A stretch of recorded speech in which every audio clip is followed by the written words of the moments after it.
Aisha and the rest of the companions used to say, Rasul was the most giving in Ramadan. This is now what giving means, not just money. And there are 5 main activities of worship in Ramadan that we do. 5. You can do more, but these are the minimum. You ready for them? Number 1, extra prayers. You might be just doing the 5 compulsory prayers right now. Why don't you go and add the sunnahs?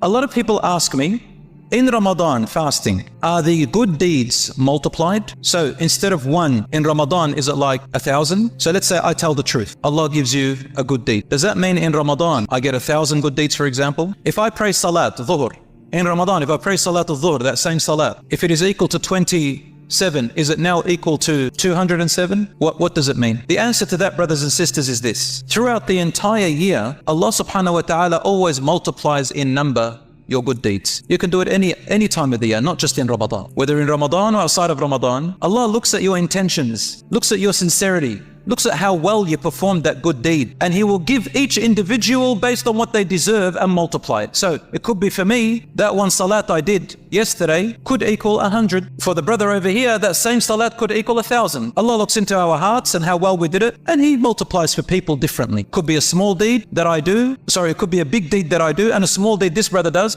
My big deed will equal to his small deed based on his intention and how he did it, and his anticipation of Allah's reward, and so on many factors. Same with Ramadan. The good deeds do not automatically get multiplied in number, because there's actually no text in the Quran and Sharia which tells you that. But I'll tell you what does happen in Ramadan. In Ramadan, definitely, the texts show us that the good deed is more weighty, it's heavier, it means a lot more to Allah. It means a lot more. So it's like looking at currencies. Let's talk about in the way that we can understand. Some currencies, you can have a million of it, but because of the country's economic situation, that million could equal in Australian dollars what? $1. Or you can have a euro, and in that same country, 1 euro equals 10 million of that currency. So the weight of what that means. That's the same in Ramadan. If you think of it in currency wise, it's not more, but it's worth more. Same as when you do a good deed in Hajj or in Masjid al-Nabawi, you pray that your deed is worth more. So now we are established. The good deeds are multiplied depending on your intention, not just because of the fact it's Ramadan,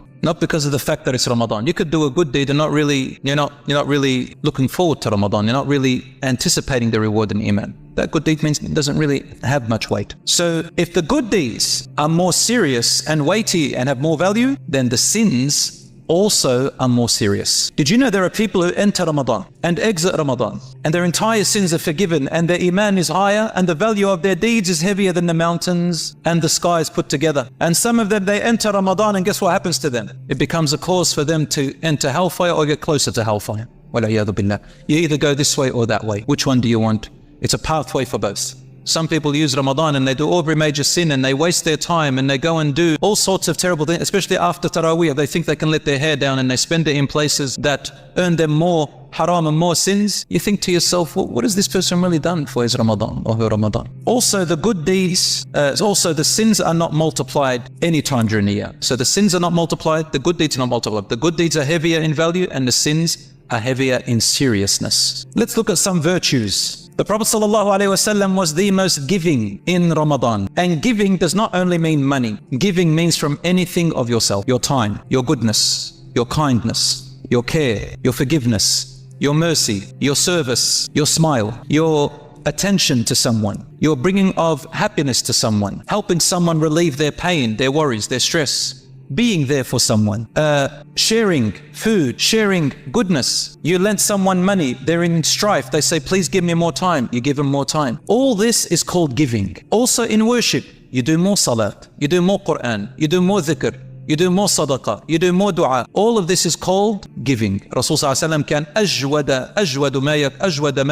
ما يكون في رمضان. Aisha and the rest of the companions used to say, Rasul ﷺ was the most giving in Ramadan. This is now what giving means, not just money, all of it, what I just mentioned. So that means everyone has an opportunity to give, whether you are rich or poor, strong or weak, in authority or not. Everybody has a way of giving. And there are 5 main activities of worship in Ramadan that we do.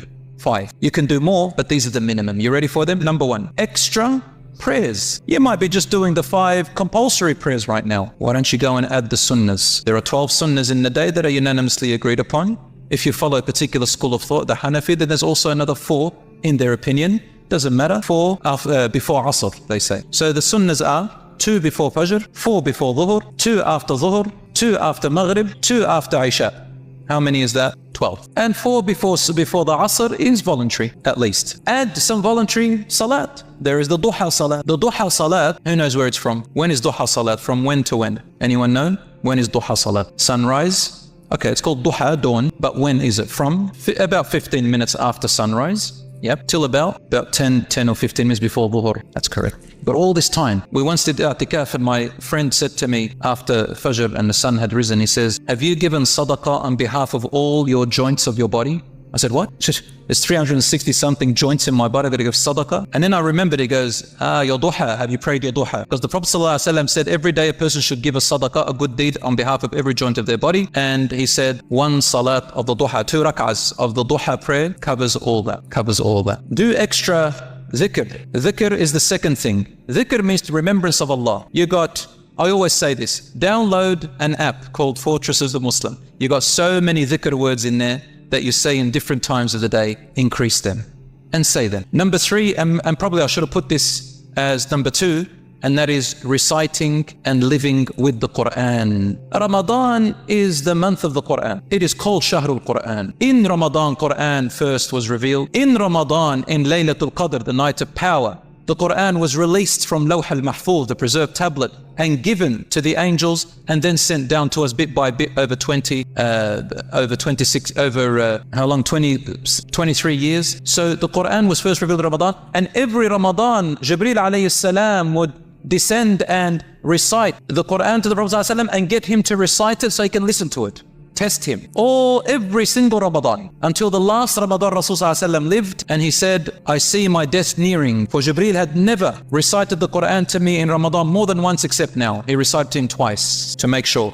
And this, I see it nearing my death. And really that was Rasulullah the year in which he passed away, sallallahu alaihi wasallam. The Quran, the month of Ramadan is the Quran. Some people know how to recite the Quran perfectly. Some people can recite it with difficulty. Others, they stutter a lot with even more difficulty. And there are others who don't even know how to recite, even put a word together or a sentence together.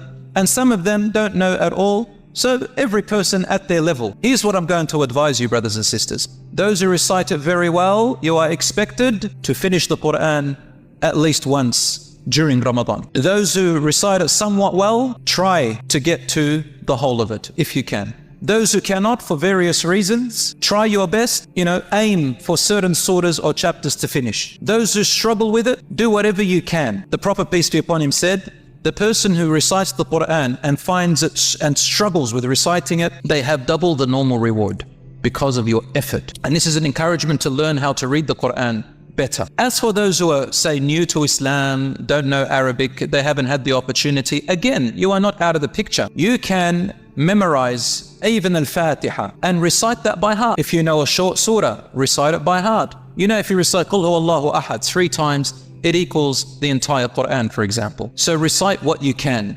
Why don't you recite Al-Fatiha, if that's the only one you know, Alhamdulillah Rabbil Alameen Ar-Rahman Ar-Rahim, 100 times during the day. That's a lot of letters. And for every letter that you recite, you get 10 hasanat. And Rasulullah said, Wallahu yudha'ifu liman yasha. Allah will increase and multiply whoever He wills. You recite it with your heart with it, you get 70, up to 70, up to 10. From 10 up to 70 hasanat for every letter. Rasulullah said, I am not saying alif, lam, mim is one letter. I am saying literally alif is a letter, lam is a letter, mim is a letter. So if you say Alhamdulillahi Rabbil Alameen, you can do the calculations how many letters there are in just that one verse. A lot, right? A lot of letters. For the sake of time, if you were to calculate how many letters there are in there, multiply that by 10 minimum, and that is the reward of saying it. And Allah subhanahu wa ta'ala may give you multiples up to 70 for each letter. Can you imagine? Just reciting the Quran in itself, even if what you have memorized, in itself is an act of worship, even if you don't understand what you're reciting. But of course, grab a good translation of the meaning of the Quran. One that I recommend is Mawdudi's Tafhim al-Quran, or anyone that tickles your fancy or you can relate to it very well. Recite it and inshallah it'll help you. The most important thing, brothers and sisters, you find a verse that you can relate to and understand. If it's a commandment or prohibition or an advice, try to practice that this Ramadan. For example, you're reading from Surah Al-Hujurat, whether you are reading the translation of the meaning and it says يا أيها الذين آمنوا اجتنبوا كثيرا من الظن. Oh, you who have believed, avoid much of your speculations and suspicions about others. Meaning, don't follow rumors and speculations. Don't even say to yourself, man, I'm so experienced, I know when someone says something what it means, and I know this person. Don't do that. Allah says, avoid much of your suspicions. Even some of your suspicions are sinful. So suspecting someone of something, keep it for yourself, don't act on it, and don't talk. So this is an ayah in the Quran, for example. Are you going to do that in Ramadan, for example? Busy yourself with worship, ya akhi. Stop looking at people. Look at yourself. That's the thing about Ramadan, focusing on yourself. Curiosity, trying to find out secrets and private affairs of other people. Who's got married? What's that couple doing? I wonder how they live their life. I wonder this, I wonder that. Stop asking about people's affairs and worry about your own. These are some things to increase in Ramadan. Maybe you want to work on your tongue. This Ramadan, inshallah, I'm going to avoid the gossip that I usually do. I'm going to avoid lying, because every time I talk to someone, I've got this low self-esteem. You might say to yourself, I want to always talk about myself. So these are the types of things. Number 4 is sadaqah, giving charity. And number 5, general character. So I repeat them. 5 main activities in Ramadan: extra prayers, Quran, dhikr, sadaqah, improving your character.